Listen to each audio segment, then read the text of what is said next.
Hello, everybody. Welcome back to my channel. My name is Andrew J. Stillman, for those of you who do not know me, and I'm on episode 3 of my Drinking the tea-kiki.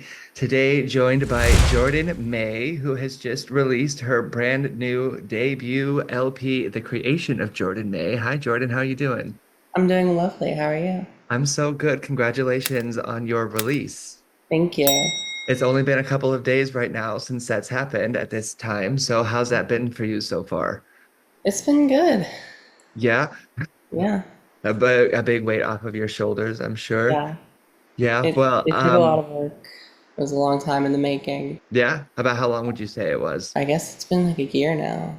Wow, that is a long time. A lot Yeah. of blood, sweat, and tears, I am sure. But I'm excited to talk about it. But I'm also excited just to talk about you in general, get to know you a little bit more about your background. hmm So, let's talk about your music. How did you get started in all of this, and how long has it been that you've been doing it overall? So I started music in like seventh grade. I started learning piano because my mom was like, "Hey, you should learn piano." And I was like, "Okay, I'll learn piano." So I started learning piano with a family friend of mine, and then eventually he went to college, so I got a piano teacher. My middle school actually had like a rock like band class, so I did that, which was really cool. Yeah. And that's kind of where I started. I was just playing rock, doing piano, doing a little singing, and then eventually I started writing songs.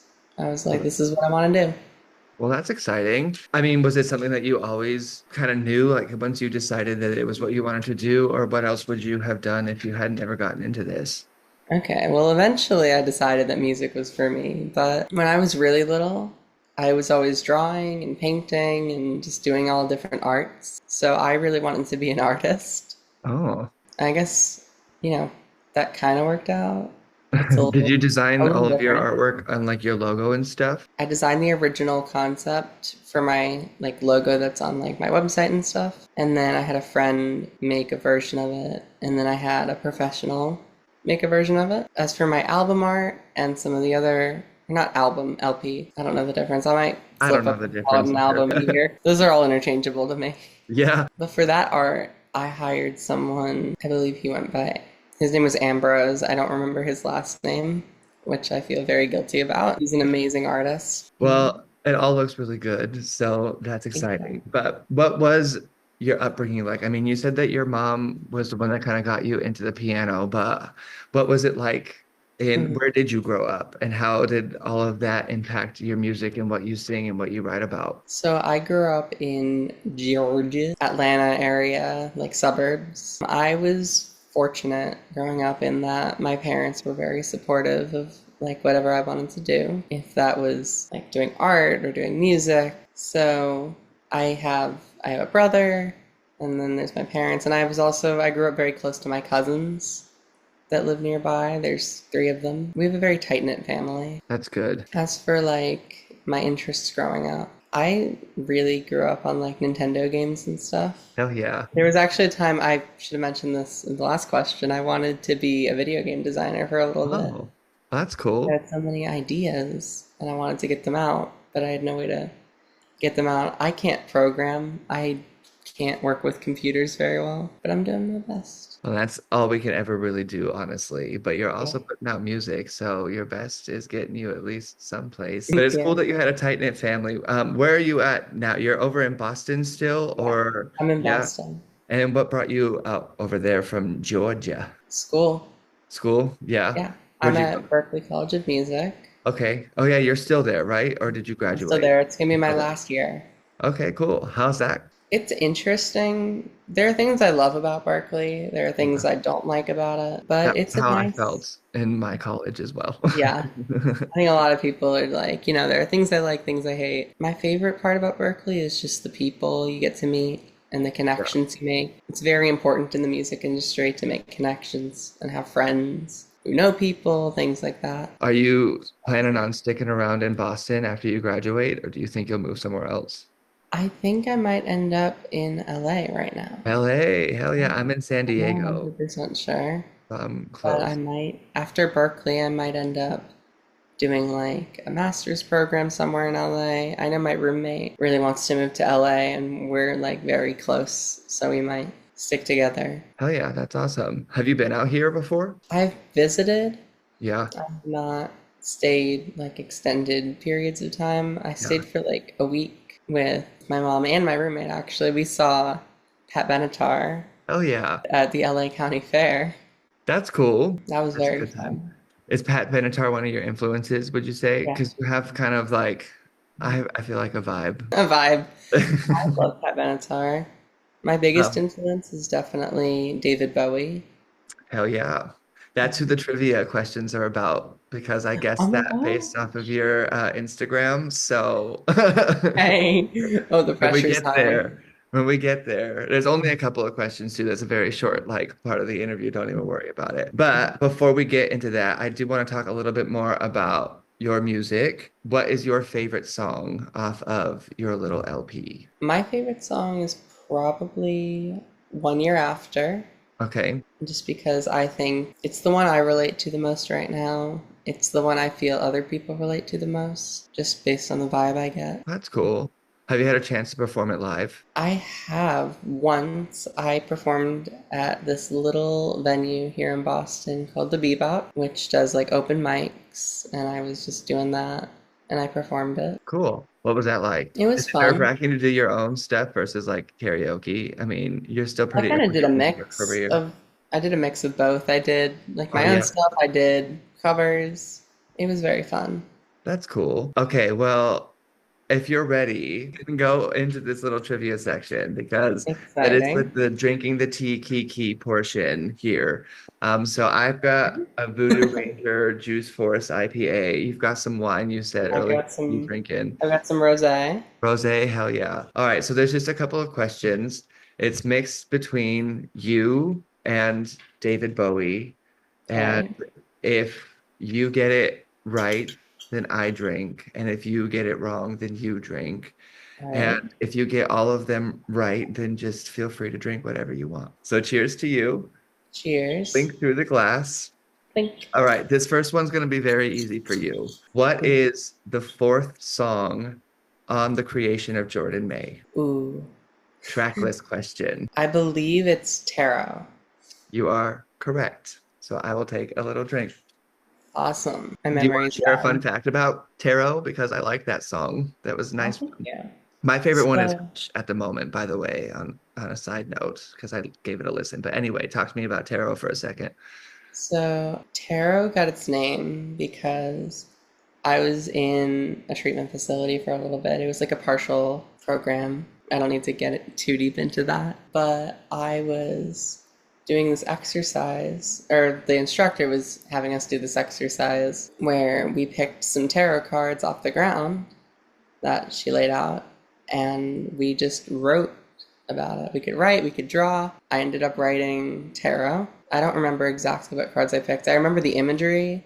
I don't know a lot about tarot cards, I'll be honest, but I know pictures. So I saw beautiful like gardens and people, and I was like, this gives me an idea. That's my little fun fact about That is tarot. cute.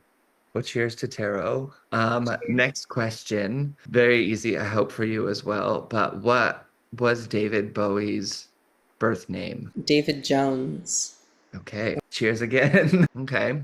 True or false? David Bowie had heterochromia, which means two different colored eyes. I believe that's true, but then I've also seen pictures where it doesn't look like that. So I know he had two different size pupils because one time in when he was like 15, I believe, he got punched in the face by a friend accidentally, and that like permanently changed the size of one of his pupils. Are his eyes two different colors though? My gut's telling me yes, but I'm gonna go with no. Well, in my research, no was the correct answer. So Hey, I'll cheers to take the hint no. again, but that was very well like thought out. So even if you had gotten it wrong, like you have proven your fandom. Thank you. All right, I hope that this one's actually your drink. What is the date of your first Instagram post on the Jordan May Instagram page? I'm just gonna drink. I have no idea. It's December 7th, 2022.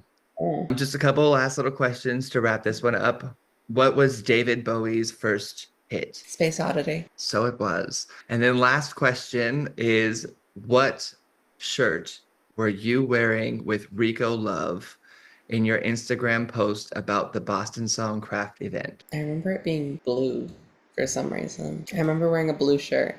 I don't remember anything that was on the shirt. I don't even know if I own a blue shirt. I just remember the shirt being blue. I know I was wearing my glasses that day, and I didn't have my little hair clip in. I was a little messy that day, but I'm gonna go with just a blue shirt because I don't remember anything else about it. It was a David Bowie at Carnegie Hall shirt, but it was blue. I'll take it. I'll I'll pull it drink up too. for you real We'll quick. both drink. We will both drink. So cheers to you. Cheers. I already drank, but I'll drink You again. survived the trivia round. You did really well too. You got almost all of them right. Cheers. Moving on, are you comfortable discussing your transition? I am. Yeah. Yeah. So I would love to hear about that process for you. Good, the bad, the ugly, whatever you would like to share. But I know that you're a transgender rocker, so I would love to just hear kind of your story around that, Like it's a hard topic to discuss sometimes, I'm sure, but I would just Yeah. ears for you. I'm happy to discuss. I'm gonna drink a little more. Okay, please do. Where do I start? I guess it kind of started in middle school. I know it can start earlier for some people, later for some people. But I kind of started having the thoughts in middle school where I was like, living as a woman would be a lot easier. I'd be a lot happier, I feel. And, you never talk about those things with other boys. So I always just was like, whatever. There were times though where that would kind of stress me out that I was like, I'm like stuck. I always felt stuck. I'd be like, I'm in this body and that's just what I have to deal with. And I'm in this life and that's what I have to deal with. It kind of went along with a lot of existentialism, but that's okay because I'm here now and that's okay. So fast forward to, I was seeing someone at the time and they were telling me about their thoughts on like the subject and not about being trans, but about them being possibly trans. And I was like, okay, long story, I'm gonna skip over a couple of details. I ended up like trying on one of their dresses and like some makeup. They put me in makeup. I had long hair still at the time, not this long, but it was more to like here. So I think I looked great, but it was just a really nice feeling wearing that. And that's when I started kind of like, I went home and I was thinking, this is something I need to think about more. And I let it brew for a while and eventually it kind of just popped. Or, they say the egg cracked. And I was like, there it is. Mm. So I ended up coming out very quickly. It was actually at Thanksgiving. And I was like, I started thinking, you know what? Maybe I am fluid and I want to sometimes be a woman, sometimes be a man. So I told my mom about it. I was like, this is how I feel about this. She was like, okay. And I don't think she entirely knew what to do with that. Not that she was like being mean about it. She was not. I think she just didn't fully understand. And then eventually I was at Thanksgiving and I just ripped the band-aid off. I was like, you know what? I think I'm trans. I think I did it a little too quickly, but everyone kind of came around eventually. So it worked out. Transitioning has been a really interesting experience because it got easier as it went along. I started feeling a lot like I was in this middle ground between man and woman, and it felt very uncomfortable. So I'd be like wearing woman's clothes. I'd still have like a 5 o'clock shadow, and I'd just not feel comfortable with myself, even though I was like, I know this is what I want to do, but I don't know what to do with it. And then I started like on HRT, I got treatments and stuff, other surgeries, and I'm just a lot happier now. How long has that process been since like HRT and all of that? I started HRT 2023. Okay, so pretty It's recent. been a little over a year now. So did it have like an impact then on the creation of Jordan May? Like, Oh, I mean, absolutely. the title of the thing. I mean, how did you choose the name Jordan May? Like, Someone else chose Jordan May for me. okay. I was like, I like that. Yeah. I just blanked. I have ADHD. I'm sorry. No, that's okay. Um, Same. I don't remember where I was going So we with were talking this. about, you were saying HRT, you had started in 2023. Yes. Yeah, and I was just asking about like that process and then how it's shifted and changed your music and your overall persona. Yeah, I started releasing music originally completely by myself. Like I recorded all the instruments, I did all the mixing. Wow. I was terrible at it. I can't mix, but I was releasing under a different name, my old name, which also was Jordan, but Okay. I had a different middle name. So the name May came from a friend of mine who I was like, I wanted to keep the M in my name just because I liked my initials. Yeah. So I kept May, or I went from, I'm not going to share, but I went from something else to being May, and I am very happy with that. Good. That's all that matters, finding that like identity that actually matches, who you are. And I mean, now you've put out like a whole new album under that identity. So, I mean, that must have been quite the process, right? Yeah. So I do want to talk a little bit more about these songs. Like there's eight, I think, total. I have got the track list still up right now, but I'd love to just hear some inspiration behind them or like what motivated you to write them. I mean, you said One Year After was your favorite at the moment, so I would just love Yeah. to hear like your thoughts overall on the songs. I can even list them for you if you want as well. That would be helpful because it's terrible. Well, the first one I'll ask about, just because today is Tuesday, is Tuesday. So that's the second one on the track list. Tell me a little bit about Tuesday. Oh my gosh. Tuesday, very sad song. So I wrote Tuesday about a friend of mine who committed, am I allowed to say that? I don't know. Trigger warning. Yeah, yeah, Yeah.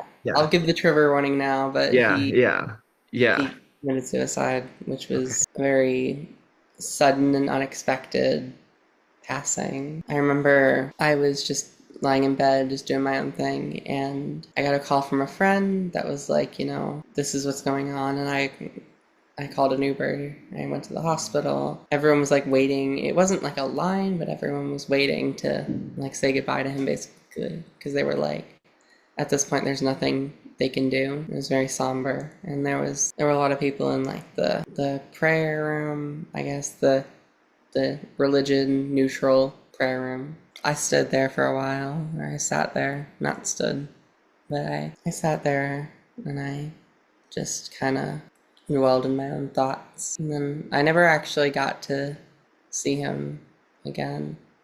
This person was my roommate my first semester at Berkeley, and we kept in touch.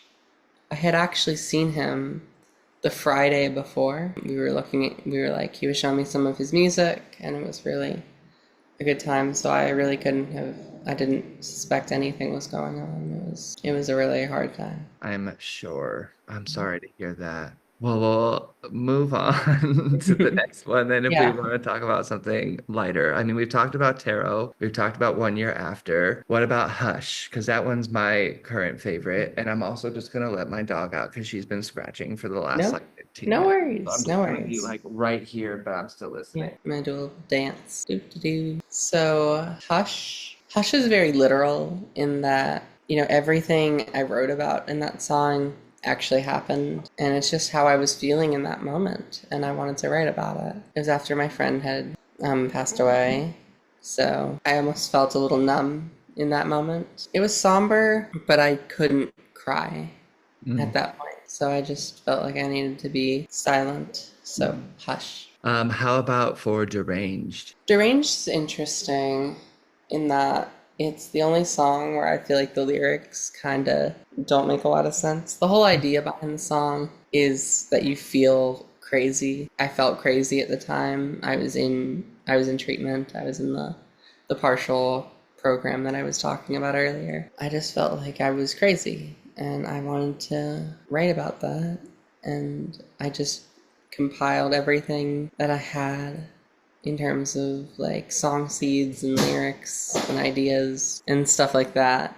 So, and I created Deranged. So just a couple more. What about Walking on Water? Walking on Water is like the opposite of Deranged. Story behind that, I was at like a very high point in my life emotionally, and I literally like it was snowing in Boston, and me and a couple friends went to this river that was like frozen over, or a pond, a lake. I don't know what it is. It's like by the Fens in Boston, if anyone out there knows where that is. I ran across it. It was frozen.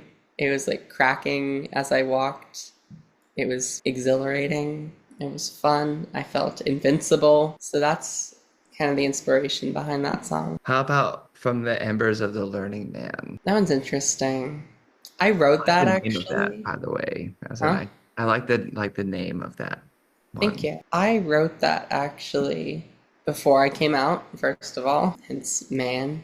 And Yeah. if I were to change it, I would probably change Embers of the Learning One.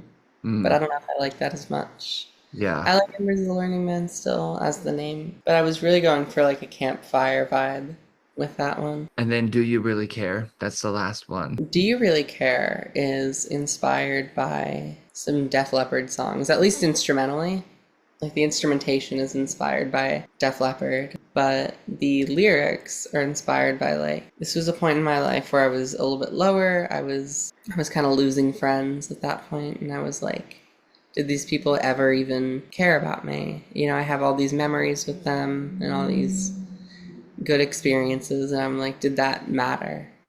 So now that it's all out, and Mhm. now that I mean, what do you have moving forward? Like, what's your plan of action next? I want to release something bigger. I want to Oh, just get bigger, release a bigger album, maybe start doing some performances around Boston or LA or wherever I end up. if you could like manifest one venue in the whole world that you would want to play in, what would it be? In the Nothing world. is too small in this moment. Manifest it, girl. I don't know, the world's pretty big. Okay, well, you can pick the US you would prefer. Okay, I don't know anything outside the US in terms of venues, so I would love to perform at Fenway. Shout out Where? to my roommate, actually. I don't know if she can hear me while I'm talking about her, but she's actually singing the national anthem at Fenway on Wow. Thursday. Where is Fenway? Like, I'm sorry, Like, educate me. My geography is awful. it's funny. It's literally over there. Oh, okay. So it's like in Boston. Got Yeah, it. it's in Boston. I live right by it, which is funny.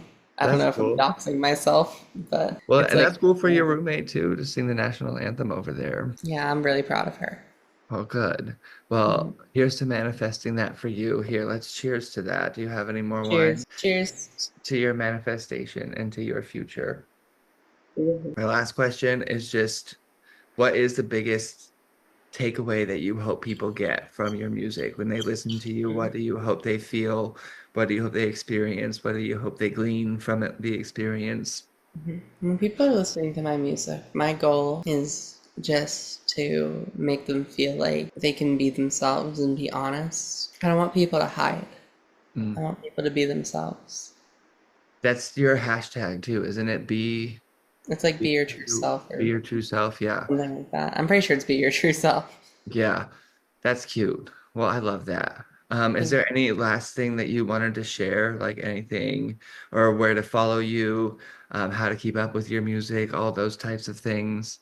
My music's on Spotify under Jordan May, Maye. There's an E at the end. Yes. I'm on Instagram under Jordan May Music with like underscores in between each word. That's like most of the places you can find me. Oh, Jordan, thanks for taking some time to come and talk with me today and to Thank fill you me so in much. on all of the fun things that you've got going on in your life. Congratulations again on your debut LP. Thank you. I'm excited for your next one, which you hope and say will be bigger than better. And then also good luck to get on Fenway because you just never know. Thank you. Oh, cheers to you. Cheers. I'm all out of wine again. That's all good. And to everyone else who's watching, feel free to hit that little subscribe button. Join me in for the next one, or join me for some yoga, or for some travel, or for whatever else I've got going on. And in the meantime, I hope you all have a day just as beautiful as you, and I will see you in the next one. Bye.